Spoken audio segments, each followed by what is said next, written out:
जा रही है।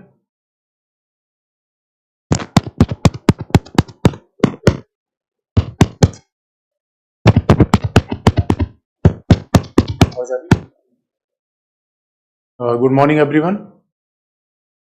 कल इंडो यूएस पे जो हमने देखा था उसी को थोड़ा सा और आगे बढ़ा लेंगे। तो इंडो यूएस के जब हम देखें कि इंडिया यूएस में इंडो पैसिफिक के मामले में वहां पर कोऑपरेशन हो रहा है।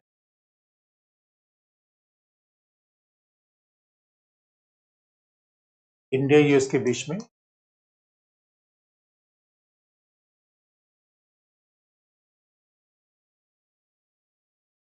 इंडो पैसिफिक के मामले पर कहाँ कोऑपरेशन हो रहे हैं। तो अब आप देखोगे कि इंडो पैसिफिक क्या है। इस स्वाभाविक रूप में देखो, ज्योग्राफी का मामला अलग होता है कि इंडो पैसिफिक क्या है, पॉलिटिक्स में मामला अलग हो जाता है।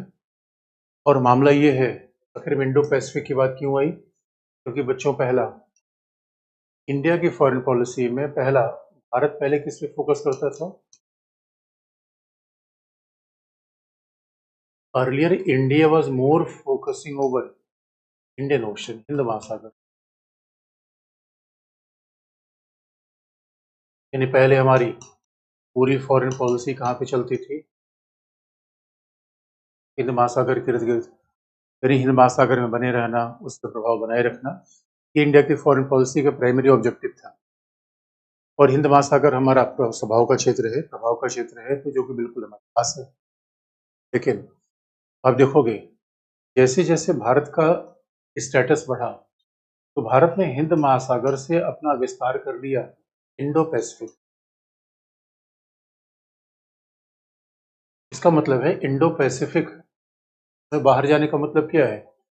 अब भारत एक महाशक्ति है, यह नाउ इज मेजर पावर।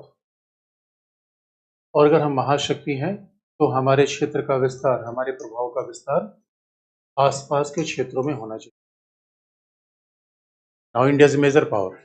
अगर हम एक महाशक्ति है तो हमारे क्षेत्र का विस्तार आसपास बिल्कुल होना चाहिए। ये इंडिया की पॉलिसी है इंडो पैसिफिक नीति के अंदर, कि भारतीय नीति का विस्तार होना चाहिए। देखो, यही तो महाशक्ति होने का मतलब होता है दोस्तों। और अगर महाशक्ति है, और आप देखिए रहो चाइना, क्योंकि समुद्री, यही तो महाशक्ति है, भूभाग का विस्तार तो आप कर नहीं सकते।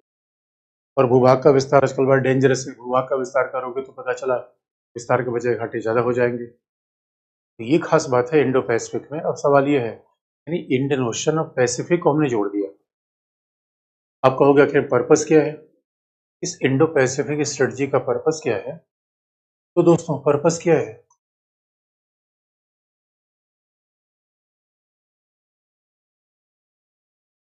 पर्पस क्या है? तो पहला, यानी what is the purpose behind this entire policy?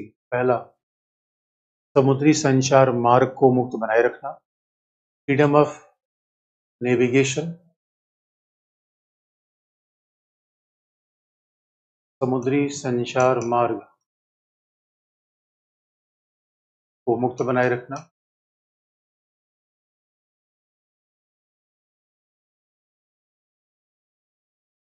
Ensuring freedom of navigation.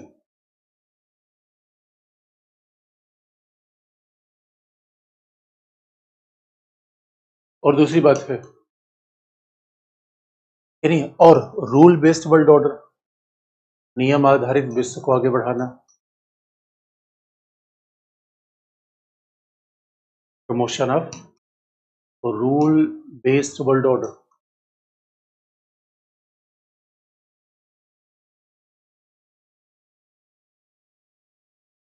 नियम आधारित विश्व को बनाए रखना। और ये पर्पज क्या है बच्चों? मैरीटाइम सिक्योरिटी, समुद्री सुरक्षा को आगे बढ़ाना। समुद्री सुरक्षा को आगे बढ़ाना, विकास के मामले में कोऑपरेशन करना। तो पर्पज क्या है?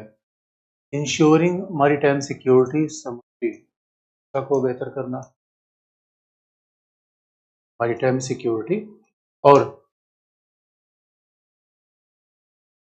बच्चों, सीधी सी बात है, समुद्र का प्रयोग सर्वसमावेशी हो सके, और कोई समुद्री संचार मार्ग को बाधित न कर पाए, ये पर्पज है इंडो पैसिफिक का। और इसलिए आप देखोगे जैसे कभी अगर इंडिया अमेरिका के बीच 2+2 की वार्ता लिखो, वो हार्ड और इंडो पैसिफिक जुड़ा हुआ है। तो सवाल है हमारी इंडो पैसिफिक में पॉलिसी क्या है, कौन कौन से मेंबर आते हैं। अगर ये हमारी पॉलिसी है तो इसके हमारे इंडो पैसिफिक की इस पूरी स्ट्रेटजी में पार्टनर कौन है, दोस्त हैं कौन। तो फिर अब देखोगे पार्टनर कौन है। अगर हमारी ये पॉलिसी है तो देखो बच्चों, ये रूल बेस्ड वर्ल्ड ऑर्डर का मतलब क्या है। रूल कहाँ से बनता है, संयुक्त राष्ट्र संघ से। रूल कहाँ से बनता है, WTO से। तो रूल बेस्ड वर्ल्ड ऑर्डर होना चाहिए। और आप ये बात समझ ही गए होंगे बच्चों, इशारा कहाँ है, इशारा सीधा चाइना पर है। क्योंकि चाइना दक्षिण चीन सागर में क्या प्रॉब्लम आ रही है, चाइना समुद्री संचार मार्ग को बाधित कर रहा है। अब चाइना से भी यही प्रॉब्लम तो है। और फिर अब देखोगे समुद्री संचार मार्ग को बाधित कर रहा है तो खुले समुद्र का उपयोग तो सभी लोग करें, और वो अंतर्राष्ट्रीय कानून के हिसाब से, यानी यूनाइटेड नेशन कन्वेंशन ऑफ सी के हिसाब से समुद्री विवाद को हल भी नहीं कर रहा है। समुद्री विवाद को हल करने के लिए वो यूएन क्लॉज को नहीं मान रहा है 82। तो मैंने कई बार आपको बताया है कि यही तो मामला है। यानी हर जगह आप देखोगे चाइना फैक्टर आ जाता है, चाहे क्वाड में हो, चाहे इंडो पैसिफिक में हो। आप पूछोगे कि सर ये बताओ इसका मतलब क्या है, हम चाइना का पोजीशन कर रहे हैं, चाइना का विरोध करना चाहते हैं। तो बच्चों ने, हम अपने हितों की रक्षा करना चाहते हैं। We are not looking for opposing China. हम चाइना से के खिलाफ जा रहे हैं, हम चाइना से वॉर करना चाहते हैं। हम तो सिंपली अपने हितों को प्रोटेक्ट करना चाहते हैं। That is our longer policy. ये तो हमारी मूल नीति है। इसलिए दोस्तों हमारे इसमें पार्टनर लॉजिकली यूएस है, जो पैसिफिक का सबसे बड़ा नेशन है। उसके बाद हमारा पार्टनर कौन है, ऑब्वियसली जापान है। यानी सारे क्वाड के सारे पार्टनर अपने आप मिल गए। उसके बाद आप देखोगे इंडिया का जो फोकस है दक्षिणी पूर्वी एशिया के देश,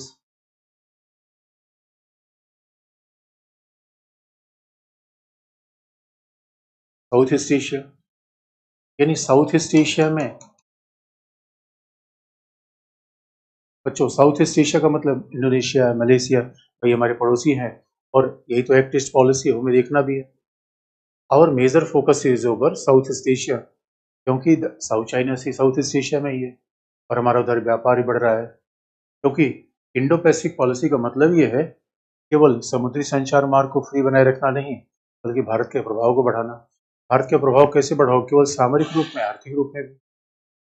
तो दक्षिण पूर्व एशिया के देशों ने मिलकर जो संगठन बने आसियान, तो हम दक्षिण पूर्व एशिया के देश हमारे पार्टनर हैं। और आपने देखा होगा forum for Indo Pacific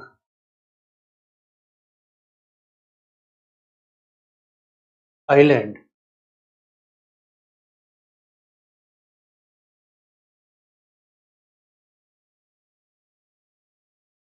Nations और countries. Forum for Indo Pacific island countries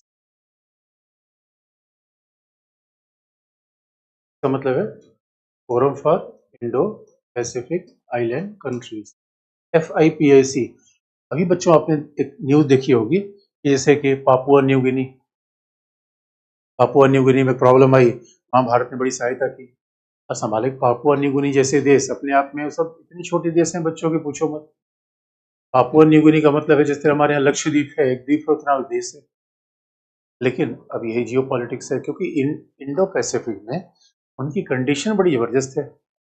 इसलिए आजकल हम, अब चाइना चाइना तो बड़ा होशियार देश है। देखो बच्चों, चाइना शुरू से ही ऐसे क्षेत्र को ध्यान में रखता है। चाइना तो हमेशा से ऐसे क्षेत्रों को ध्यान में रखता है कि, और इसका मतलब है किरिबाती से लेकर जितने भी इस किस्म के देश हैं, क्योंकि जो मैं, तो कभी आप देखोगे पैसिफिक के साथ वानातू, किरिबाती, तुवालू, मतलब आपने तुवालू का न्यूज कई बार देखा होगा कि तुवालू का राष्ट्रपति क्या करता है, पर्यावरण, क्योंकि छोटे छोटे आइलैंड है, ये छोटी आइलैंड है, तो अब आप जानते हो छोटे देशों की पर सेना बहुत ज्यादा होती नहीं, लेकिन उनका लोकेशन ऐसा है समुद्र के आसपास, यानी किरिबाती, इसमें नारू, बनातू, इसमें फिर उसके बाद आपका ये आपका जो, तो ये सारे मेंबर क्या है, ये बड़े स्मॉल कंट्रीज हैं, ये बड़े स्मॉल कंट्रीज हैं, लेकिन समुद्र में स्थित है।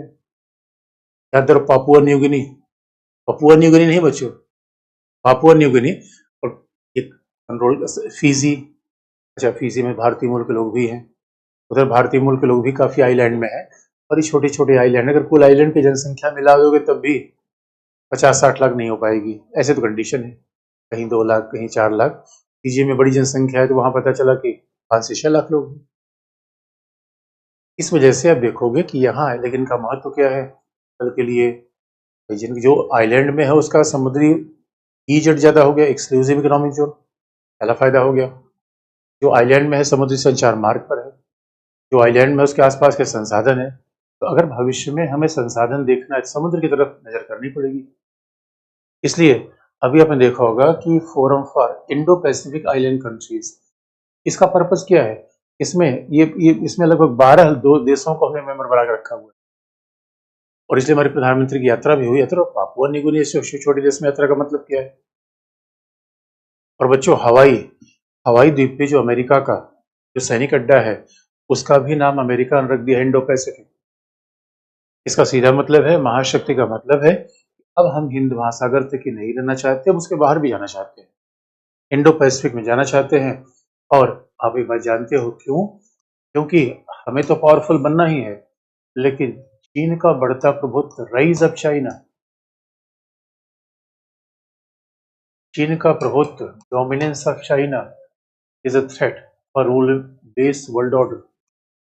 बच्चों, चाइना इतना आगे बढ़ जाए कि पूरी दुनिया में डेमोक्रेसी, उदारवाद को खत्म कर दे, इससे अच्छा है कि ऐसे कोलिशन बनाए जाए, ऐसे गठबंधन बनाई जाए जो चाइना की शक्ति को सीमित कर पाए। इसलिए पॉलिटिक्स में क्या होता है, गठबंधन होता है। वैसे इंटरनेशनल रिलेशन में गठबंधन होता है। जब भाई पॉलिटिक्स में गठबंधन होता है तो वार करने के लिए थोड़ी है, चुनाव जीतने के लिए। और आप देख रहे हो जी किस तरीके से मोदी जी के खिलाफ सारे इंडी गठबंधन इकट्ठा हो रहा है, क्योंकि अगर एक नेता के पावर बढ़ेंगे तो बाकी नेता के लिए कोई जगह तो होगी नहीं पॉलिटिक्स में। और वैसे इंटरनेशनल पॉलिटिक्स है, इसलिए हम इंडो पैसिफिक में जा रहे हैं। तो आप देख सकते हो इंडिया और यूएस का एक विजन भी मिलता है, खास बात है, इंटरेस्ट भी शेयर है, विजन भी मिलता है। और कहा भी जाता है कि इंडो यूएस रिलेशंस मामले में बड़े ही लैंडमार्क है, बड़े लैंडमार्क है। और इतना ही नहीं, बल्कि इंडिया यूएस के बारे में बीच में तो सिविल परमाणु एग्रीमेंट भी हो चुका है। ये इंडिया यूएस के बारे में इतना अच्छा रिलेशन क्यों आगे बढ़ रहा है? क्योंकि अगला एक और पॉइंट बता दें, सिविल परमाणु समझौता भारत अमेरिका के बीच में।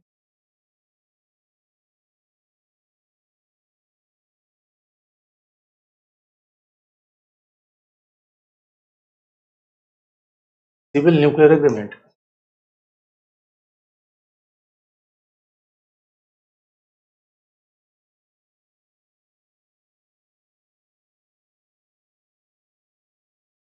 तो नाम से ही दिख रहा है, देखिए नहीं, समझौता परमाणु बम बनाने का नहीं है, क्योंकि परमाणु क्षमता डुअल यूज टेक्नोलॉजी है, दोहरे प्रयोग की तकनीकी है।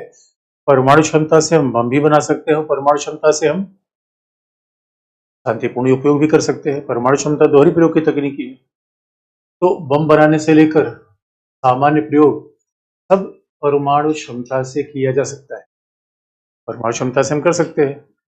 अब हमने क्या कर रखा है, सिविल परमाणु समझौते में कर क्या रखा है, अब क्या है, यानी शांतिपूर्ण प्रयोग के लिए, फॉर पीसफुल पर्पजेस, परमाणु क्षमता के शांतिपूर्ण प्रयोग के लिए, इसलिए सिविल कहलाता है, और पीसफुल पर्पजेस।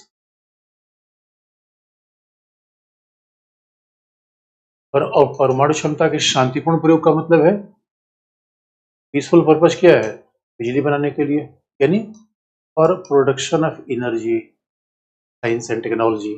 आजकल तो साइंस में भी बड़ी न्यूक्लियर एनर्जी यूज होती है, न्यूक्लियर टेक्नोलॉजी आप देखोगे एक्सरे से लेकर हर जगह न्यूक्लियर टेक्नोलॉजी यूज हो रही है। इस वजह से मूल पर्पज है शांतिपूर्ण, तो कहलाता है सिविल। अब सिविल समझौते में खास बात क्या है बच्चों, खास बात क्या है इसका? पहला खास बात यह है, अमेरिका के द्वारा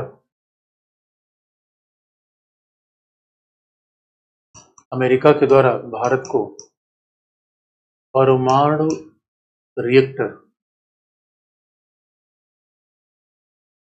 और परमाणु ईंधन दिए जाएंगे।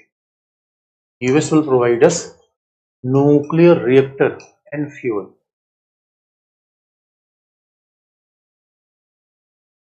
अच्छा, परमाणु ईंधन का मतलब यूरेनियम, थोरियम, न्यूक्लियर रिएक्टर और फ्यूल, ये यूएस के द्वारा भारत को दिया जाएगा। और समझौता हुआ 2008 में। आप कहोगे सर, अगर परमाणु रिएक्टर और ईंधन भारत को, अमेरिका भारत को देगा, इसमें कैसी खास बात क्या है? खास बात है बच्चों, क्योंकि याद रखो, बिजली का समझौता देखने में लगता है, खास बात इसलिए बहुत ज्यादा है क्योंकि अमेरिका, आप जानते हो अमेरिका डॉन है, यहाँ का दरोगा है, और अमेरिका आज तक किसी भी ऐसे देश को परमाणु ईंधन या रिएक्टर नहीं देता जिसने एनपीटी पे साइन नहीं किया है। ये बहुत खास बात है। यानी अगर आप कहो खास बात क्या है, तो बहुत बड़ी खास बात क्या है, अमेरिका किसी भी ऐसे देश को परमाणु रिएक्टर और ईंधन नहीं देता जिसने एनपीटी पर साइन नहीं किया है। परमाणु प्रसार संधि, यानी भारत ने परमाणु प्रसार संधि पर साइन नहीं किया है। भारत ने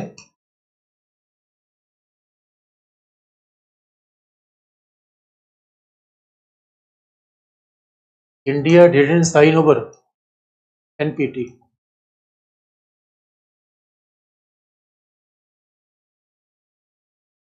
India is not signatory of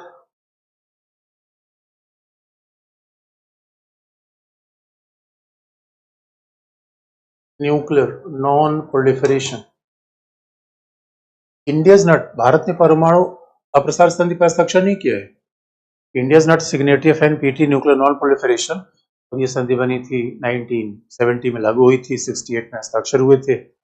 और इस संधि का मतलब ये है कि परमाणु अप्रसार संधि में कहा गया है कि भाई परमाणु हथियारों के लिए परमाणु सामग्री नहीं दी जाएगी, लेकिन शांतिपूर्ण विकास के लिए परमाणु सामग्री दी जाएगी। तो शांतिपूर्ण विकास का मतलब क्या है?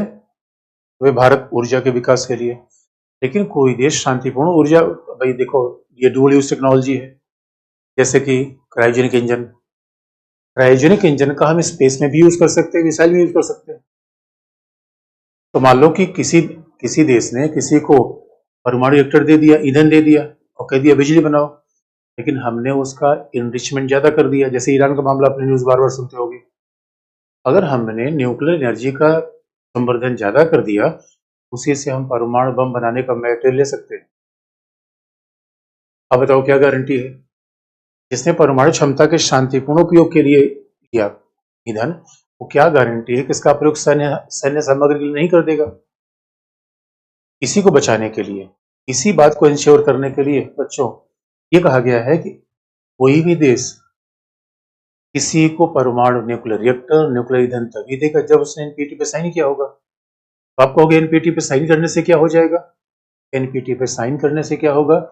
जो भी देश एनपीटी पे साइन करते हैं, याद रखिएगा, any country which is signatory over NPT, जो एनपीटी पे साइन करेगा उसके रिएक्टर की निगरानी IAEA करेगा,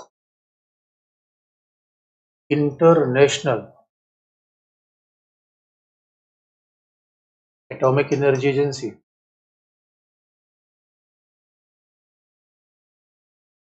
उसके परमाणु रिएक्टर की निगरानी IAEA करेगा, अंतरराष्ट्रीय परमाणु ऊर्जा आयोग करेगा। अब IAEA क्यों करेगा? बच्चों ध्यान रखने की बात है, IAEA ये जांचेगा, ये पूरा वैज्ञानिकों की टीम, और IAEA ये जांचेगा क्या जिस देश ने ऊर्जा के लिए परमाणु रिएक्टर ईंधन लिया है, क्या उसने तो नहीं बनाना शुरू कर दिया? यानी स्वाभाविक रूप में बारूद लिया पटाखा बनाने के लिए और बना दिया बम। देखो यह डुअल यूज टेक्नोलॉजी है दोस्तों। कई बार हम जिस बारूद का दीपावली में पटाखे के लिए प्रयोग करते हैं, उसी बारूद का बम के लिए प्रयोग कर देते हैं। ये कैसे सुनिश्चित किया जाए कि जो पटाखे के लिए प्रयोग कर रहा है बम के लिए प्रयोग नहीं होगा? भाई ये जांच करती है कि भैया देखो, यानी कई बार देखो हॉकी क्या है, डुअल यूज टेक्नोलॉजी है। हॉकी खेलने के लिए भी यूज होती है, पीटने के लिए भी यूज होती है, ऐसे परमाणु ऊर्जा है। इसीलिए भारत ने एनपीटी पे साइन नहीं किया। इसलिए लॉजिकली देखोगे, अगर भारत ने एनपीटी पे साइन नहीं किया है तो भारत के परमाणु ऊर्जा रिएक्टर की निगरानी आईएईए नहीं करेगी।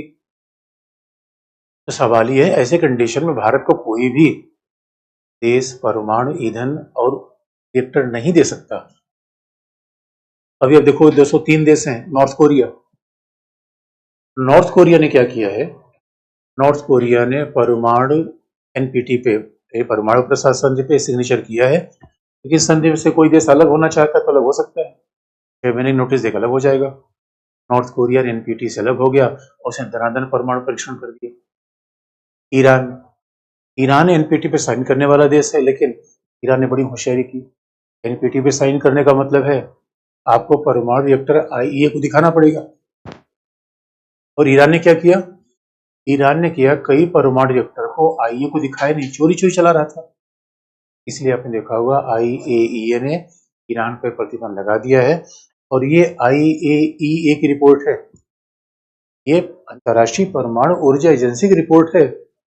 ईरान परमाणु कार्यक्रमों का हथियार निर्माण के लिए प्रयोग करना चाहता है, उसके इरादे ठीक नहीं है, यानी उसका प्रयोग शांतिपूर्ण नहीं है। यानी जरा सोच के देखो, ईरान एनपीटी पे साइन किया हुआ है, उसको मान नहीं रहा है। नॉर्थ कोरिया ने साइन कर दिया, उससे अलग हो गया। इंडिया ने साइन ही नहीं किया। और बच्चों, इंडिया ने शुरू से लफड़ा पैदा नहीं किया। और इंडिया से पूछा भाई साइन क्यों नहीं करोगे, इंडिया ने कहा देखो तुम कह रहे हो अप्रसार नहीं होगा, इसका मतलब है बम 5 लोगों के पास है तो पूरा प्रॉब्लम नहीं, छठे के पास नहीं आना चाहिए। इंडिया ने कहा 5 के पास पहले क्यों खत्म हो जाए। आप तुम कह रहे हो कि 5 के पास है, छठे के पास न जाए। अरे हम कह रहे 5 के पास जो है वही खत्म कर दो ना। दुनिया ने 5 महाशक्तियों ने, क्योंकि एनपीटी के हिसाब से जो 5 परमाणु शक्ति संपन्न देश हैं, में अमेरिका है, रसिया है, फ्रांस है, चाइना है, यूके है, इंग्लैंड है। ये 5 परमाणु शक्ति संपन्न है देश। दोस्तों बड़े ध्यान देने की बात है, हम परमाणु बम रखते हैं लेकिन हम परमाणु शक्ति संपन्न देश नहीं है, ऐसा एनपीटी संधि कहती है। क्यों? क्योंकि एनपीटी में लिखा गया है कि जिन देश ने 1 जनवरी 1968 के पहले परमाणु परीक्षण किया है वही न्यूक्लियर वेपन स्टेट होंगे। यानी हमारे पास परमाणु बम तो है लेकिन गैर लाइसेंसी है। जैसे कई बार बच्चे तमंचा रख लेते हैं, गैर लाइसेंसी। बच्चों इस कॉन्टेक्स्ट में आप देखो, इंडिया ने एनपीटी पे साइन नहीं किया, पहला। 1998 में परमाणु परीक्षण भी कर दिया, दूसरा। तो हंगामे वाली बात है कि नहीं बच्चों? उसके बावजूद अमेरिका कह रहा है कोई बात नहीं, इंडिया अच्छा बच्चा है। अब इंडिया ने साइन नहीं किया, उसकी मजबूरी हम समझ रहे हैं, कोई बात नहीं है। और हम भारत को, तो सोच के देखो, न तो हमने एनपीटी पे साइन किया और हमने परमाणु परीक्षण भी कर दिया। नॉर्थ कोरिया ने परमाणु परीक्षण किया, पूरी दुनिया उसके ऊपर टूट पड़ी। ईरान सोच रहा है तो दुनिया ने प्रतिबंध लगा दिया है। तो बच्चों भारत में ऐसी क्या खास बात है? भारत ने तो साइन भी नहीं किया, उसके बावजूद अमेरिका इतना कह रहा है। भाई अमेरिका कह रहा है कोई बात नहीं भाई, भारत तुम परमाणु रिएक्टर ले लो, परमाणु ईंधन ले लो। मामले में ये ट्रीटी का महत्व समझो। इसलिए कोई फैक्ट अपने आप में केवल फैक्ट नहीं होता, उस फैक्ट में बड़े कॉन्सेप्ट इन्वॉल्व होते हैं। तो सवाल है कि अमेरिका का दिल भारत के लिए इतना बदला क्यों हुआ है? क्योंकि वही अमेरिका था जब 74 में परमाणु परीक्षण किया था, दंदना के सारे प्रतिबंध लगा दिए। जब किसी में परमाणु परीक्षण किया था, हमने कहा था अरे भाई हमारा शांतिपूर्ण प्रयोग, अमेरिका नहीं माना। और 1998 में हमने परमाणु परीक्षण किया, फिर तो आप सोचो अमेरिका बहुत नाराज था, अमेरिका ने भारत को अलग थलग कर दिया और प्रतिबंध लगा दिया। अब 2008 में ऐसा क्या हुआ, 98 से 2008 ऐसा क्या होगा कि अमेरिका भारत के प्रति उसका दिल बदल गया और वो कहता नहीं भाई भारत उत्तरदायी राज्य है, भारत लोकतांत्रिक देश है। और बच्चों तो है भी। देखो ईरान उत्तर कोरिया से हम भारत कंपैरिजन नहीं कर सकते। आप अभी वर्तमान दुनिया में देखो, यूक्रेन क्राइसिस, दुनिया में बड़ी सारी चीजें सिखा रहा है कि वार का तरीका बदल गया है। पहला यूक्रेन क्राइसिस से पता चल रहा है कि रसिया हर बात पे धमकी दे रहा है, मैं परमाणु से मार दूंगा, परमाणु से मार दूंगा। और पाकिस्तान तो लगातार धमकी देता रहता है। नॉर्थ कोरिया तो कहता है मेरा परमाणु किधर चल जाएगा मुझे भी नहीं पता है। बाकी सब डर जाते हैं। भारत ने चीन के साथ टकराव हुआ, हमारा पाकिस्तान से टकराव हुआ, क्या हमने कभी कहा कि हम किसी के खिलाफ परमाणु बम का प्रयोग करें? कभी नहीं कहा। और बच्चों ईरान, नॉर्थ कोरिया, पाकिस्तान, इनके बीच में अवैध सामग्री का आदान के जो परमाणु अवैध सामग्री के आदान प्रदान का बड़ा इतिहास है। हमने कभी ऐसा नहीं किया। यही जरा सोच के देखो दोस्तों, ये भारत का क्रेडिबिलिटी है। इसलिए अमेरिका ने भारत को ये छूट दे दी। इसलिए सिविल परमाणु समझौते का फायदा क्या है? अमेरिका ने केवल भारत को छूट नहीं दी, बल्कि दोस्तों भारत को विशेष सुविधा प्राप्त हुई।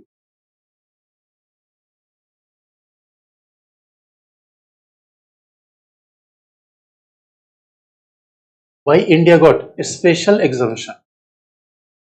इंडिया को स्पेशल वेबर मिला, स्पेशल एग्जामिशन मिला। किससे? IAEA से और दूसरा NSG से। इंडिया को स्पेशल एग्जामिशन मिला, यानी अब IAEA तो हमारे परमाणु रिएक्टर की निगरानी करेगा नहीं, क्योंकि एमएनपीटी के दायरे में आते ही नहीं। इसलिए IAEA का स्पेशल समझौता क्यों हुआ फिर? क्योंकि मान लो देखो दोस्तों, हमने जो रिएक्टर बना रखा है वो तो IAEA निगरानी नहीं करेगा, क्योंकि इसी समझौते का पार्ट ये है कि भारत के द्वारा अपने परमाणु रिएक्टर को India has divided. Special waiver भारत को क्यों मिला? भारत ने अपने परमाणु रिएक्टर को 2 भागों में बांट लिया। इंडिया ने कहा पहले हमारा कौन सा रिएक्टर होगा? Civil nuclear reactor.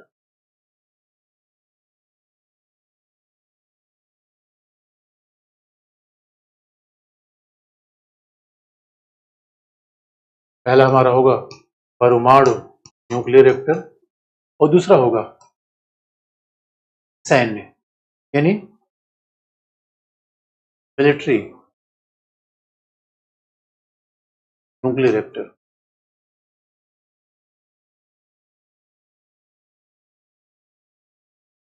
सैन्य परमाणु रिएक्टर।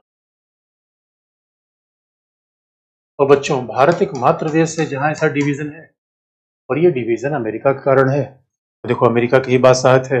अमेरिका ने IAEA से हमें स्पेशल एग्जामिशन दिला दिया। अमेरिका ने हमें NSG से स्पेशल एग्जामिशन दिला दिया। NSG में आज की डेट में लगभग 48 देश है। अब NSG क्यों बना था? संयोग की बात है। NSG यानी दोस्तों ये नेशनल सिक्योरिटी गार्ड नहीं है, परमाणु आपूर्तिकर्ता समूह है, न्यूक्लियर सप्लायर ग्रुप है। और NSG बना ही था 75 में। और बना क्यों था? इंडिया ने सिविल परमाणु परीक्षण कर दिया था, शांतिपूर्ण परमाणु परीक्षण 74 में NSG बना। और NSG ये कहता है, NSG के जितने मेंबर हैं वो किसी को भी परमाणु रिएक्टर टेक्नोलॉजी नहीं देंगे। दे विल नेवर ट्रांसफर पर न्यूक्लियर रिएक्टर और nuclear technology to any country. तो वो परमाणु रिएक्टर या ये किसी को ट्रांसफर करेंगे नहीं, ऐसा NSG का प्रोविजन है। लेकिन NSG इंडिया के लिए स्पेशल एग्जामिशन किया, और NSG ने कहा कि हम उस देश को परमाणु रिएक्टर और देंगे जिसने NPT पे सिग्नेचर किया है, लेकिन शर्त यह है कि वो NPT पे सिग्नेटरी होना चाहिए। यानी तो NPT पे साइन किया ही नहीं है। NSG भी कहता है कि हम पीसफुल पर्पस के लिए देंगे। इंडिया को NSG से भी परमाणु रिएक्टर और न्यूक्लियर एनर्जी मिल रही है। IAEA के साथ स्पेशल समझौता हो गया, क्योंकि IAEA हमारे सिविल न्यूक्लियर रिएक्टर की जांच करेगा, मिलिट्री रिएक्टर की जांच नहीं करेगा। जो मिलिट्री रिसर्च रिएक्टर हैं जैसे अप्सरा, उनकी जांच नहीं करेगा। अब जो बिजली बनाने के लिए रिएक्टर उनकी जांच करेगा। इसका मतलब है ये डिवीजन केवल इंडिया में है बच्चों। और जरा सोच के देखो, अगर अमेरिका ने हमारे लिए 48 देशों को एक तरफ कर दिया, और अभी तो अमेरिका ने यह भी कहा था भाई तुम NSG का मेंबर बन जाओ, और हमने सोचा NSG का मेंबर बन जाए, बच्चों वहां चाइना बाजी मार रहा था। चाइना कह रहा था नहीं, हम इंडिया को बनने ही नहीं देंगे। तो अब पता चला हम गए मेंबरशिप के लिए, पाकिस्तान दौड़ा गया। पाकिस्तान से लोगों ने पूछा भाई भाई तुम क्यों आए हो? मैंने कहा इंडिया क्यों आया है, जहां इंडिया जाएगा वहां हम भी जाएंगे। हमने कहा अगर हम कहीं कूद जाएंगे तुम भी कूद जाओगे पाकिस्तान का? बिल्कुल कूद जाएंगे, कूद के दिखाओ। तो ये बच्चों जरा सोच के देखो। अब इस बात को, अब भारत अमेरिका के संबंधों को जरा विस्तार करो। देखने में तो ऐसा लगता है कि अब इसके द्वारा केवल अमेरिका हमें सिविल रिएक्टर दे देगा, परमाणु ऊर्जा दे देगा। मामला फिर चाइना का गया। अमेरिका चाहता है बहुत पावरफुल बने। जरा सोच के देखो दोस्तों, आज दुनिया की ज्यादातर महाशक्तियां चाहती है कि हम इंडिया पावरफुल बने, इंडिया पावरफुल बने। इंडिया कह रहा भाई हमें समझ में नहीं आ रहा कि लोग यही क्यों करें, हमें पावरफुल बने। कमाल की बात है। ये मौका है बच्चों। इसलिए अगर इंडिया में स्टेबल गवर्नमेंट है, पावरफुल गवर्नमेंट है, दुनिया इस समय हमारे अनुकूल है। एक जमाना था जब हम दुनिया के सुनते थे, आज जमाना है जब हमारी दुनिया सुनती है। ये सच है बच्चों। भाई देखो, यही यही महाशक्ति है बच्चों। इसलिए हमने कहा, अगर दुनिया में पावरफुल बन के नहीं रहोगे तो लुटोगे, पिटोगे और कुटोगे। एक ही फिलॉसफी है दुनिया की, आईआर पढ़ के सीख लो। अगर सामान्य आदमी रहे, और कई बच्चे जवानी में प्रेम मोहब्बत कर ले, इसलिए मैं बच्चों बार बार ना करता हूँ बच्चों, अगर जीवन में पावर लेना है, पावरफुल बनना है, रोमियो जूलियट जूलियट और देवदास और ही राजा बनने की जरूरत नहीं है। तो यही बच्चे नहीं समझ पाते, फिर बाद में ऐसे देवदास की तरह लोलू पोलू लगे जीते हैं जीवन। इसे दोस्तों, उगते सूरज को दुनिया सलाम करती है। नाउ इंडिया इज राइजिंग, और अमेरिका को भी चाहिए कि इंडिया राइज होगा तभी चाइना को बैलेंस करेगा। इस तरीके से चाइना पावरफुल बन रहा है। जरा सोच के देखो, अमेरिका के किस दोस्त की ताकत है कि चाइना को बैलेंस कर दे। Japan, South Korea, Australia, Indonesia, Malaysia, छोटे छोटे देश हैं, चाइना के खिलाफ खड़े भी नहीं हो सकते। आप फिर पूछोगे, आप कहोगे सर फिर तो यहाँ पे अमेरिका बड़ा होशियार हुआ, हमें थोड़ा थोड़ा लॉलीपॉप देकर हमें चीन से भिड़ाना चाहता है, अपना बदला लेने के लिए हमारे कंधे पर रख के बंदूक मारना चाहता है। हाँ बच्चों, हम इतने बुद्धू थोड़े हैं कि चाहे अमेरिका कहेगा हम चीन से लड़ जाएंगे, लेकिन इतनी बात तो होनी चाहिए बच्चों, चीन के खिलाफ अपनी सुरक्षा कर पाए। और अमेरिका कहता है इंडिया बड़ा होशियार देश है, इंडिया केवल लेने की बात करता है। कई लोग क्या कहते हैं, मेरे यहाँ आओगे तो क्या लाओगे, और तुम्हारे यहाँ आऊंगा तो क्या खिलाओगे। कमाल की बात है यार। अरे मेरे बच्चों, कभी कभी यार ये भी तो कहो यार, मैं भी कुछ लाऊंगा, मैं भी कुछ खिलाऊंगा। ये बात ही नहीं करती दुनिया में। बस कल यही बात किए जा रहे हैं, तुम क्या लाओगे, तुम क्या खिलाओगे। तो इसलिए एक बार अमेरिका के डिफेंस सेक्रेटरी ने कहा, बताओ हमने इंडिया को इतनी छूट दे दी, और इंडिया कहता है, अब आप देखो, जब अमेरिका कहेगा तुम रसिया से तेल मत लो, इंडिया कहेगा नहीं नहीं मानूंगा। अमेरिका कहेगा ईरान के साथ प्रतिबंध लगा दो, इंडिया कहता नहीं मानूंगा। इसी बात पर अमेरिका को आपत्ति होती है। यानी अमेरिका कहता है यार, हम तो इंडिया को दिलो जान देने को तैयार है, और इंडिया विभाजी मारता है, जाके बैठेगा एससीओ में। होता है एससीओ में जाने की क्या जरूरत है। यही यही तो बार बार अमेरिका कह, यार तुम्हारे साथ हो, क्वाड में हो, क्वाड में मौजे मौजा करो, सारी फैसिलिटी तुमको देंगे, अब वहां क्यों भाग रहे हो एससीओ में। इसी बात पर क्लैश होता है बच्चों। इसलिए जो लोग ये कहते हैं कि इंडिया की फॉरेन पॉलिसी अमेरिका के पीछे लग्गू बन गई, यार की बातें, ऐसा है नहीं। लेकिन आप पूछोगे बच्चों कि बताओ सर, अमेरिका ने अभी तक कोई सिविल परमाणु रिएक्टर इंडिया में लाया, बनाया? अभी दोस्तों ऐसा है नहीं, समझौता हो चुका है, अब बड़ी सारे प्रोसेस उसमें है। अब कब होगा आने वाला समय बताएगा, लेकिन जब भी वो होगा तो वही करंट अफेयर होगा।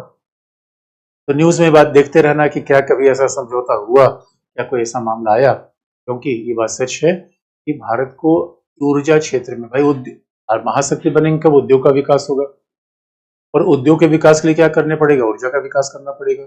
ऊर्जा के विकास के लिए क्या करना पड़ेगा, सिविल परमाणु समझौता।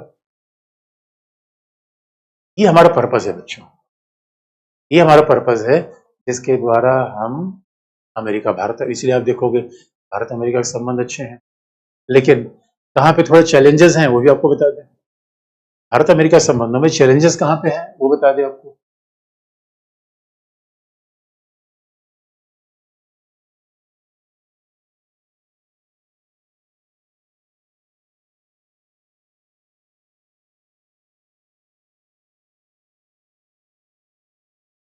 What are challenges in Indo US relation. देखो दोस्तों, चैलेंज यहाँ पे आता है क्योंकि अमेरिका दुनिया का सुपर पावर है।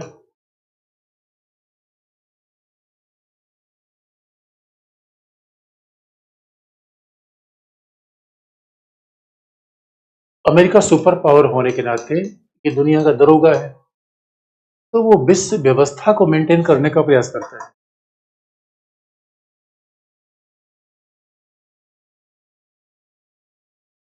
तो US want to make a world order, और वर्ल्ड ऑर्डर बनाने में कोई कोई बात तो हमारे, अब इसलिए यूएस वर्ल्ड ऑर्डर को चाइना चैलेंज कर रहा है, तो यूएस चाहता है कि इंडिया हमारे साथ रहे, यहां तक तो बात ठीक है।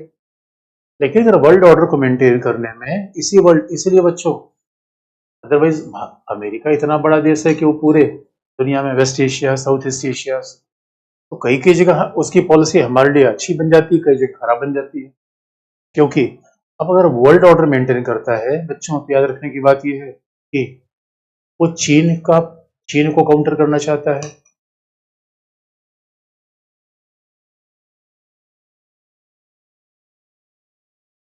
US is looking for countering China.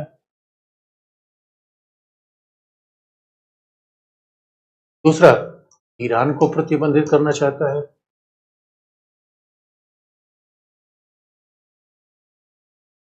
और तीसरा, US also imposing sanctions over Iran.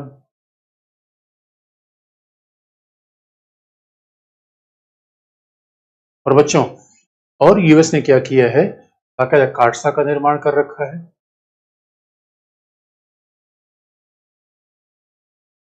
Countering American adversaries,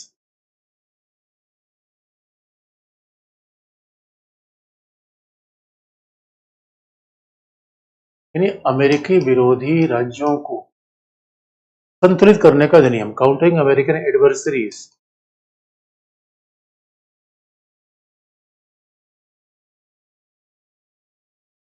through sanction act.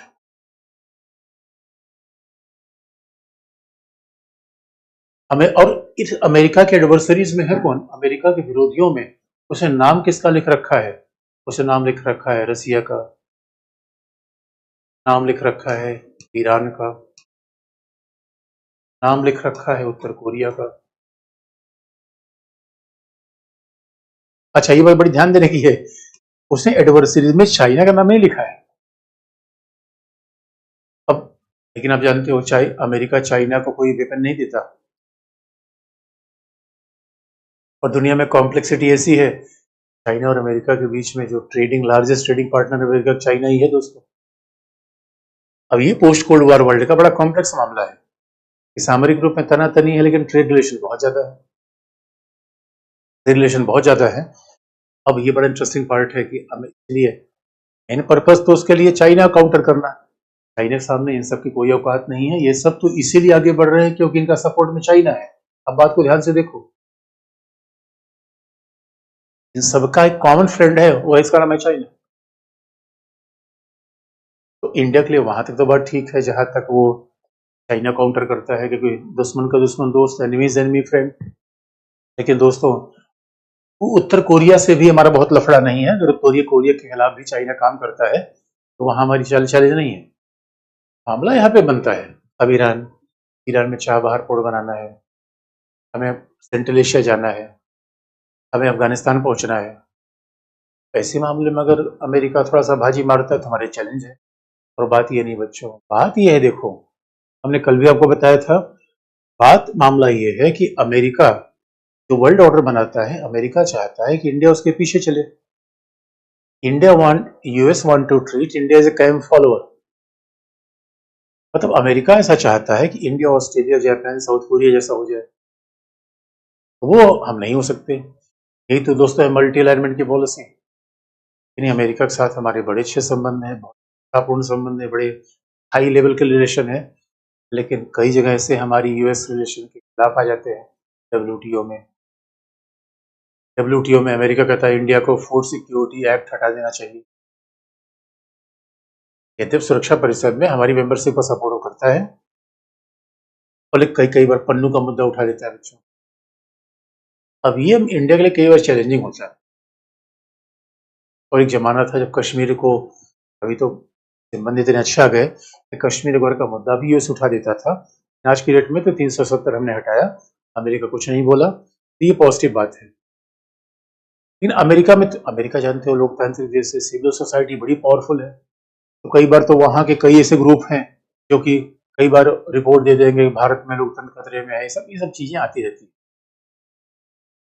इसलिए कुल मिला के चैलेंज हमारा, अदरवाइज हमारा तो अमेरिका के साथ कोई झगड़ा ही नहीं है, लेकिन अमेरिका ये सोचता है कि हम उसके पीछे चले, बस यही नहीं दोस्तों, ना हम किसी के पीछे चलने के आदी हैं और ना हम किसी से लड़ने के आदी हैं।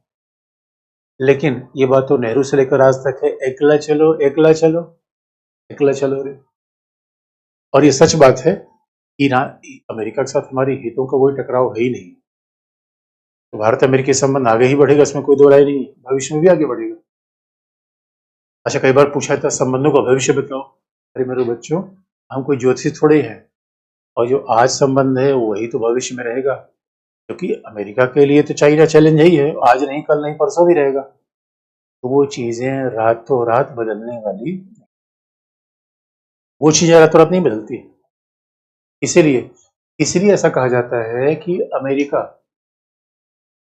इसलिए ऐसा कहा जाता है कि अमेरिका के लिए इंडिया दोस्त भी है, लेकिन अमेरिका फिर भी अपना इंडिपेंडेंट पाथ मान के चलता है, क्योंकि भारत सीधे कहता है भाई देखो, वो दुनिया का दिन लद गया तो अमेरिका के लिए अच्छा है, वो दुनिया के लिए अच्छा है, ऐसा नहीं हो सकता। जो अमेरिका के लिए अच्छा होगा वो हमारे लिए अच्छा हो, ऐसा जरूरी नहीं है। और दोस्तों, ऐसे मार्ग पे चलना बड़ा कठिन है, जहाँ दोस्त से थोड़ा ऑटोनॉमी भी लेकर रखे हुए हैं। यही तो सामरिक स्वायत्ता है, यही तो स्ट्रेटेजिक ऑटोनॉमी है, जैसे मर्जी कह लो, मल्टी अलाइनमेंट कह लो, स्ट्रेटेजिक ऑटोनॉमी कह लो, जो हमने पहली क्लासेस में बता रखा था वही चीज रिपीट हो रही है यहाँ पे। तो बच्चों है यही इंडिया और अमेरिका, इंडिया और अमेरिका। उसके बाद हम आएंगे जापान पे, लेकिन तब तक आप कुछ सवाल पूछ सकते हो, अगर आपको जो क्वेश्चन हो पूछ लो, फिर उसके बाद में इंडिया जापान पर आता हूँ।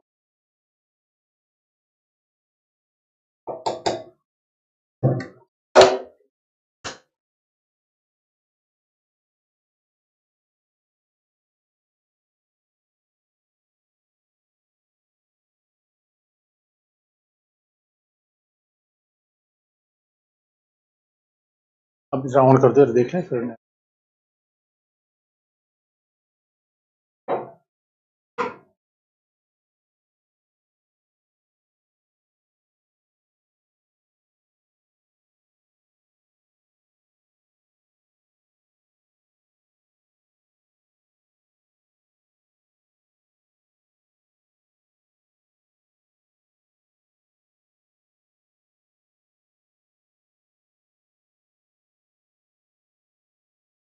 एनएसजी मतलब न्यूक्लियर सप्लायर ग्रुप। एनएसजी का फुल फॉर्म क्या है?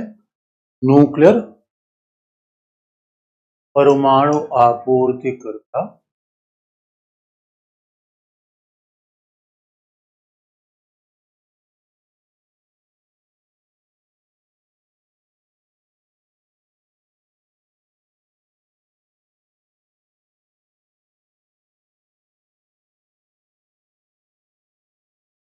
परमाणु आपूर्तिकर्ता समूह। इसे आइए अंबिका ने आइए अंतर्राष्ट्रीय परमाणु ऊर्जा एजेंसी, आइए अंतर्राष्ट्रीय परमाणु ऊर्जा एजेंसी। आइए का फुल फॉर्म तो लिख रखा है बच्चों, अंतर्राष्ट्रीय परमाणु ऊर्जा एजेंसी। अच्छा, हिंदी में नहीं लिखा है, हिंदी में लिख देता हूं, अंतर्राष्ट्रीय परमाणु ऊर्जा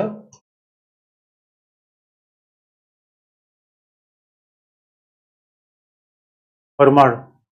अच्छा मेरे बच्चों, मनीषा ने बोले सिविल परमाणु रिएक्टर का मतलब है जो बिजली बनाएगा, सैन्य का मतलब है जो हथियारों के लिए होगा, और सैन्य रिएक्टर आईएईए की निगरानी में नहीं होगा। आईएईए केवल सिविल रिएक्टर की निगरानी करेगी। सर ये किसी पूछा टाटसा क्या है? टाटसा का मतलब है कि, टाटसा का मतलब ये है कि दोस्तों, अमेरिका विरोधी देशों के प्रतिबंधित करने के लिए एक अधिनियम, अमेरिका विरोधी देशों को प्रतिबंधित करने का एक अधिनियम। टाटसा ये है कि और अमेरिका भाई इन देशों को सहायता नहीं देगा, और अमेरिका ये भी अपेक्षा करेगा जो उसके दोस्त हैं, क्योंकि आप जानते हो अमेरिका में सारी कंपनियां निजी कंपनियां हैं, सारी कंपनियां निजी कंपनियां हैं, और निजी कंपनियां किसके साथ व्यापार करेंगे नहीं करेंगे ये इंस्ट्रक्शन बाकायदा अमेरिकी सरकार के द्वारा बार बार दी जाती है। जब आप मेरा डाउट नहीं लेते हैं, नोट्स कब देंगे? अरे मेरे बच्चों, नोट्स, अच्छा नोट्स नहीं मिला है क्या है राहुल? नहीं मिला है? डेली अपलोड हो रहा है। सिविल परमाणु समझौता कब हुआ था? रुचि ने पूछा। रुचि 2008 में, 2008। राजस्थान में चाइना क्यों नहीं है? अरे कई बार आप देखोगे वही बात है। अब देखो भाई, कई बार देखो, अब किसी बड़े आदमी पर हमला करना है, अरे मेरे बच्चों, अगर कई बार ऐसा होता है कि हमला करना है सोनिया गांधी पे, हमला करना है प्रियंका गांधी पे, पकड़ा जाता है रॉबर्ट वाड्रा को। तो ये कई बार यही डिप्लोमेसी है बच्चों को, दिखाया कुछ और जाता है, होता कुछ और है। सिंपल वीटो पावर इंडिया के पास नहीं हो सकता है। अरे मेरे बच्चों, अभी तो इंडिया परमानेंट मेंबर है ही नहीं है। जब परमानेंट मेंबर सिक्योरिटी काउंसिल का हुआ तब तो वीटो पावर की बात आएगी। देखो, इंडिया एनएसजी का मेंबर नहीं है बच्चों, और मेंबर लेने के लिए सारे सारे सदस्यों का समर्थन चाहिए, क्योंकि एनएसजी में ऐसा है कि एक भी देश अगर प्रतिबंधित कर देगा, मामला बिगड़ जाएगा। यूएस द्वारा किसी देश प्रतिबंध लगाने से अन्य देशों पर क्यों उस देश पे इंपोर्ट एक्सपोर्ट नहीं करते? ये मेरे बच्चों याद रखना, यूएस का डॉलर भी दुनिया को कंट्रोल करता है। और दूसरी बात, अगर आईएमएफ, वर्ल्ड बैंक अपने आप में ही बहुत पावरफुल इंस्टीट्यूशन है जिसका मालिक यूएस है, इसलिए भी तो आप देखो, चाइना चाइना कोशिश कर रहा है कि डॉलर का कोई कोई सब्स्टिट्यूट बनाया जाए। और आपने ये भी देखा होगा कई जगह तो इंडिया भी कोशिश कर रहा है रुपए में ही ट्रेड किया जाए, इससे हमारी डॉलर पर डिपेंडेंसी कम हो। इसलिए पूछा नाटो संगठन है क्या? हाँ, नाटो संगठन है बच्चों। 30 देशों का संगठन है जो ये मानता है कि उनके एक देश पे हमला सारे देशों पर हमला होगा। अगर उन्होंने पूछा, आइए एक फुल फॉर्म ने बजा दिया बच्चों, कौन का सा? अरे देखो, communication compatibility and security agreement, com का सा कम्युनिकेशन कॉम्पेटिबिलिटी सिक्योरिटी एग्रीमेंट है। और कॉम का सा मतलब है अमेरिका के द्वारा जो इनक्रिप्टेड इंफॉर्मेशन, जैसे व्हाट्सएप पे अपने मैसेज भेजते हैं अपने दोस्तों को, वैसे अमेरिका के डिफेंस इक्विपमेंट हमारे डिफेंस इक्विपमेंट को व्हाट्सएप पे मैसेज भेजेंगे। यही है कॉम का सा, communication and compatibility security agreement.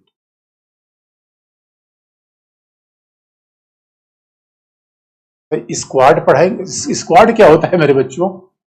Squad नहीं होता मेरे बच्चों, क्वाड होता है। हाँ, नाटो का मेंबरशिप, अभी देखो, अभी कुछ देशों ने नई मेंबरशिप ले ली है, उसमें स्वीडन है।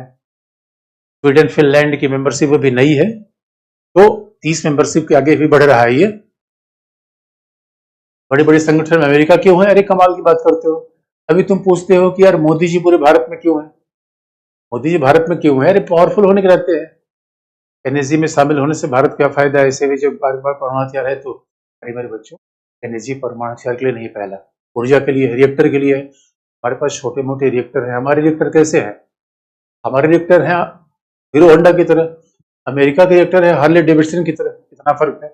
और दूसरी बात, और एनएसजी में शामिल होने से बच्चों याद रखो, दुनिया की बेदारी में शामिल तो होंगे, पावरफुल लोगों के साथ बैठना उठना अलग बात है। बट पावरफुल लोगों के साथ बैठेंगे तो बड़े सारे काम बन जाएंगे। तो जैसे ऐसे ग्रुप में इंडिया को होना चाहिए। यूएस सामरिक दृष्टि से भारत के लिए कैसे महत्वपूर्ण है? अरे कमाल की बात कहते हो यार। अब तुम ये पूछो कि हमारी दोस्ती हो जाए खाली से, तो ये कैसे महत्वपूर्ण है? अरे जो सबसे पावरफुल देश है, टेक्नोलॉजी, सिक्योरिटी, आने वाली दुनिया में देखो कैसे वार होंगे, cyber war, cyber war, technological war, इसमें अमेरिका मास्टर है। तो ड्रोन, अगर आप अमेरिका का ड्रोन हमें मिल जाएगा बच्चों, तो यहाँ बैठे बैठे पाकिस्तान और अफगानिस्तान को उठा देंगे। यूएस ईरान पर क्यों प्रतिबंध लगाता है? देखो, यूएस ईरान पे क्यों प्रतिबंध लगाता है, उसके तमाम कारण है। आगे आने दो, कुछ पश्चिम एशिया पर बता देंगे। तो कारण केवल परमाणु के अलावा कारण थोड़ा अंतरराष्ट्रीय राजनीति का भी है। कहा पोर्ट भारत को धमकी दिया है कि क्या सच में काटसा लगाया जाएगा? नहीं। अरे अमेरिका अमेरिका भारत से दूर जा ही नहीं सकता दोस्तों। अमेरिका भारत से दूर नहीं जा सकता, दोनों के हित मिल रहे हैं। अरे थोड़ा बहुत तो बोल वचन करना पड़ता है। इसलिए अमेरिका तो कह रहा था कि अगर अब इंडिया रसिया के साथ डिफेंस इक्विपमेंट लेगा, तेल लेगा, तो अमेरिका प्रतिबंध लगा देगा। हमने हमने लिया, उसके बाद भी प्रतिबंध नहीं हुआ। अच्छा, किसी बच्चे का क्वेश्चन सब करवा देंगे बच्चे, चिंता मत करो, थोड़ा आगे बढ़ने दो एक बार क्वेश्चन, क्योंकि सारी चीजें एक दूसरे से ओवरलैप करती हैं। तो प्रशांत महासागरीय, देखिए PIFIPC क्या है? प्रशांत महासागरीय देशों का, पैसिफिक देशों का संगठन है। इसके द्वारा आर्थिक तकनीकी सहयोग करेगा या सहायता दे रहा है, वहाँ इंफ्रास्ट्रक्चर का विकास कर रहा है। फिर मोदी जी मौलोनी को कब एक, पता नहीं क्या बार एग्जाम है क्या? अच्छा क्या, इसराइल, हाँ इसराइल बताएंगे दोस्तों, पश्चिम एशिया पर भी आएंगे। जापान के बाद फिर विकासशील देशों पर आ जाएंगे, ईस्ट और वेस्ट पर आ जाएंगे। जापान के साथ महाशक्तियां पूरी हो जाएंगी। इसके अगर अमेरिका का प्रतिबंध न माने तो क्या होगा, कमाल की बात है दोस्तों। अमेरिका का प्रतिबंध अगर कुछ नहीं मानेगा तो डॉलर से हाथ धोएगा, टेक्नोलॉजी नहीं मिलेगी, अमेरिका में कोई यात्रा नहीं कर सकता, हमारे रिसर्च इंस्टीट्यूट वहां से सहयोग नहीं कर सकते। किसी बच्चे ने ओबोर में इटली का रोल किया, अरे ओबोर में इटली का बहुत बड़ा रोल नहीं है बच्चों, वो कुल मिला के मेंबर अब कह लो वहां तक लास्ट में उसका कनेक्शन जा रहा है, बाकी उसका कोई बहुत बड़ा रोल इटली का नहीं।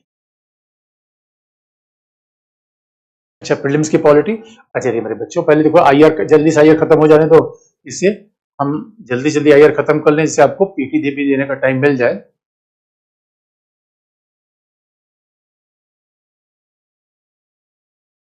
तो बच्चों अब लगता है जापान शुरू कर दें, फिर क्वेश्चन बाद में पूछ लेना, ठीक है। किसी ने पूछा अमेरिका ही देशों पर प्रतिबंध क्यों लगाता है, अरे भैया मोदी ही सबको सीबीआई और ईडी में क्यों फंसा देते हैं, ये भी सवाल बच्चों, इतने दिन से आईआर पढ़ रहे हो यही पूछोगे। अरे गांव का पावरफुल आदमी कूटता है किसी को कि लल्लू आदमी पीटेगा, यार आईआर पढ़ के वैसी बच्चों वाली सवाल पूछ रहे हो। अमेरिका है सबसे पावरफुल देश है, और भारत इसमें ब्रिक्स में भी है, क्वाड में भी है, और तो ये और एससीओ में यही थोड़ा अमेरिका के थोड़ा सा अच्छा लगता है।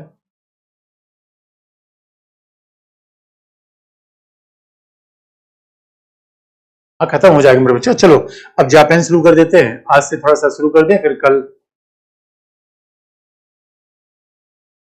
किसी बच्चे ने क्या भारत आईएए भारत पर निगरानी कैसे करेगा मेरे बच्चों, अभी जब हम बाहर से कोई रिएक्टर लेंगे, अमेरिका से रिएक्टर लेंगे तो उसके बाद वो करेगा। किसी ने कहा कि भारत यूएस युद्धाभ्यास, अरे भारत यूएस तमाम युद्धाभ्यास है, अलास्का से लेकर आगरा से लेके पता नहीं कितने युद्धाभ्यास हमने कर रखे हैं। धन्यवाद, बात कमेंट नहीं देख क्या बच्चे लिखते हैं। ओके कल से जापान सर, अच्छा कल से जापान, अभी तो टाइम है मेरे पुत्र। आईए किसने बनाया, अरे देश संयुक्त राष्ट्र संघ की एजेंसी है बच्चों, संयुक्त राष्ट्र संघ ने बनाया, आईए संयुक्त राष्ट्र संघ के द्वारा बनाया गया। हाँ अब जापान चलो, ठीक है अब मेरे बच्चों जापान शुरू कर देते हैं, उसके बाद थोड़ा सा, और यहाँ तो कुछ बच्चे फिर वही बात, कुछ बच्चे अपना ही परिचय ले, अपने ही परिचय में कन्वर्सेशन में लगे रहते हैं, यही गड़बड़ है मेरे बच्चों, मना किया तभी आप नहीं करते हैं। तो चलो बच्चों फिर इंडिया जापान की बात शुरू कर देते हैं।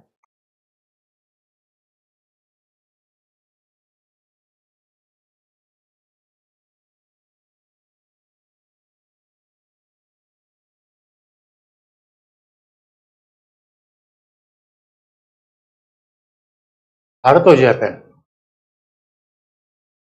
एक खास बात बच्चों, जापान एशिया का एक शेर, अरे जापान तो इतना देखने में, कई बार कहता है देखने में छोटा लगे घाव करे गंभीर, और जापान के इतिहास अगर देख लो बच्चों, जापान ने सेकेंड वर्ल्ड वार के समय दक्षिण कोरिया को पीटा, और जापान ने चाइना को पीटा था। इसका मतलब है वार करने के लिए शरीर, लड़ने की क्षमता होनी चाहिए, जिगरा होना चाहिए, कई बार बहुत लंबा चौड़ा होना, हट्टा कट्टा होना ही वार करने के लिए आवश्यक नहीं होता। और जापानीज में कहा जाता है राष्ट्रवाद बड़ा है, और बच्चों एक ऐसा देश जो धुर राष्ट्रवाद के कारण सेकेंड वर्ल्ड वार में ध्वस्त हो गया था, सेकेंड वर्ल्ड वार तक आते आते जापान तो बिल्कुल ध्वस्त हो गया, उसके बाद फिर से 1970 तक आते आते जापान महाशक्ति रूप में फिर से उभर आया, और आज जापान दुनिया की तीसरी बड़ी इकोनॉमी है। दोस्तों जब ये कहते हैं चाइना दुनिया की दूसरी बड़ी इकोनॉमी है, तो शायद हम ये नहीं समझ पाते कि जापान और चाइना के बीच पॉपुलेशन का बड़ा फर्क है। जापान की पॉपुलेशन कितना है, महज 12 करोड़, 12 करोड़ की देश, 12 करोड़ की जनसंख्या का देश इतना पावरफुल हो जाएगा, और जापान तो एक मिराकल है। और ये शक्तिशाली बना क्यों बच्चों, ये बड़ी इंटरेस्टिंग कहानी है। जापान का शक्तिशाली बनना वहां की जनता के कैरेक्टर पर डिपेंडेंट है, वहां की जनता इतनी मेहनती है, राष्ट्रवाद की भावना इतनी ज्यादा है, वहां सबसे पहले लोग अपने देश के बारे में सोचते हैं, और कहा भी जाता है कि जापान का तो हाल ये है, इसलिए बच्चों देश कभी पत्थर पहाड़ से नहीं बनता, नदियों से नहीं बनता, एक तो बड़ी इंटरेस्टिंग कहानी बताई जाती है। भारत का कोई व्यक्ति जापान की यात्रा पे था, तो अब जापान में तो हाई स्पीड ट्रेन चलती है, जानते हो बच्चों, ट्रेन में खाना वाना तो मिलता नहीं। हमारे यहाँ का माहौल तो अलग है कि ट्रेन चल रही है, मूंगफली बिक रही है, उसमें चाय बिक रही है। तो भारतीय व्यक्ति बड़ा गुस्सा में आएगा कि भाई कौन सा देश है, हम तो यहाँ पे हम तो यहाँ पे यात्रा कर रहे हैं, कुछ खाने पीने को नहीं मिल रहा है। बगल में आप जैसा कोई छात्र बैठा था, ट्रेन आगे रुकी तो उसको पता था कि हाँ, स्टेशन के बाहर ही खाना मिलता है। वो दौड़ के गया, अब खाना लेकर आया, उसको दे दिया। और भारतीय ने कहा भाई आप पैसा लो, आप पैसा नहीं लोगे तो हम खाना नहीं लेंगे। आपको पता है उस जापान के छात्र ने क्या कहा, हम आपसे पैसा नहीं लेंगे, बस आप याद रखिए कि आप जाके हमारे देश की बुराई कहीं बाहर मत करिए। बच्चों, जापान कितने एग्जाम्पल आपको पता है। सरकारी अधिकारी अगर बैंक में है और लाइन लगी हुई है तो पहले खाना खाना बंद कर देगा, पहले लाइन खत्म करेगा। अगर कर्मचारी हड़ताल पे जा रहा है तो काली पट्टी बांध के काम बढ़ा देगा, काम घटाएगा नहीं। ऐसा देश कभी पीछे हट नहीं सकता बच्चों। इसलिए इसलिए नागरिकों का कैरेक्टर राष्ट्र को महान बनाता है। बाकी सारी बातें नहीं है कि भूभाग, जनसंख्या। अदरवाइज जापान के पास कौन सा रिसोर्स है, ह्यूमन रिसोर्स है, कौन सा कोयला है, कौन सा लोहा है, कौन सा खनिज है। और जापान तो ऐसे आइलैंड पे बसा हुआ है जहाँ 8 रिक्टर के भूकंप सामान्य आते रहते हैं, और इतनी ऊंची ऊंची इमारतें हैं कि कोई 16वीं मंजिल से कोई निकल रहा है तो वहीं से ऊपर से हाईवे जा रहा है, वहीं से निकल जाएगा। आधी जनसंख्या हवा में रहती है, वो जमीन पे आती नहीं। और फास्टेस्ट बुलेट ट्रेन दुनिया की, आज भी आप देखो जापान की टेक्नोलॉजी अमेरिका और जर्मनी को टक्कर देती है। और कहा भी जाता है टेक्नोलॉजी के मामले में तो अमेरिकन, जर्मन और जापान के बीच टक्कर होती रहती है। आज भी टोयोटा का मुकाबला अमेरिकन कंपनियां तक नहीं कर पाती। और हमारे यहाँ तो जापान का, और इसलिए बच्चों देखो जापान का नाम तो हमारे हाउस होल्ड नाम है। क्यों? क्योंकि हमारा जापान का संबंध आज से नहीं है, second world war, first world war से नहीं है। हमारा जापान का रिलेशन तो बच्चों बौद्ध धर्म के जमाने का है। 8वीं शताब्दी में हमारे यहाँ बौद्ध भिक्षु जापान गया और वहीं से बौद्ध धर्म की स्थापना हो गई। जापानी बौद्ध धर्म को माना जाता है। आप ऐसे देख लो, जापान हमारा चेला है, बौद्ध धर्म को मानता है। बौद्ध धर्म के मानने के कारण जापानीज हमारे चेले हैं। अब सोचो हमारा सांस्कृतिक प्रभाव कितना ज्यादा है। आजकल चाइना बड़ा होशियारी कर रहा है। चाइना कह रहा है भाई बौद्ध धर्म का तो उत्पन्न हमारे यहाँ से होता है। हम क्या बेकार की बात करते हो, तुम्हारे यहाँ कब बुद्ध गए थे? कब बुद्ध नहीं दलाई लामा गए थे? हम क्या, दलाई लामा तो हमारे चेले हैं, वो हमारे यहाँ रहते हैं। चाइना बड़ा होशियारी कर रहा है बच्चों। इसलिए जरा सोच के देखो भारत का महत्व कितना ज्यादा है। कितने बड़े, कितने अमीर अमीर हमारे चेले हैं। गुरु फटेयाल कैसे रह सकता है बच्चों?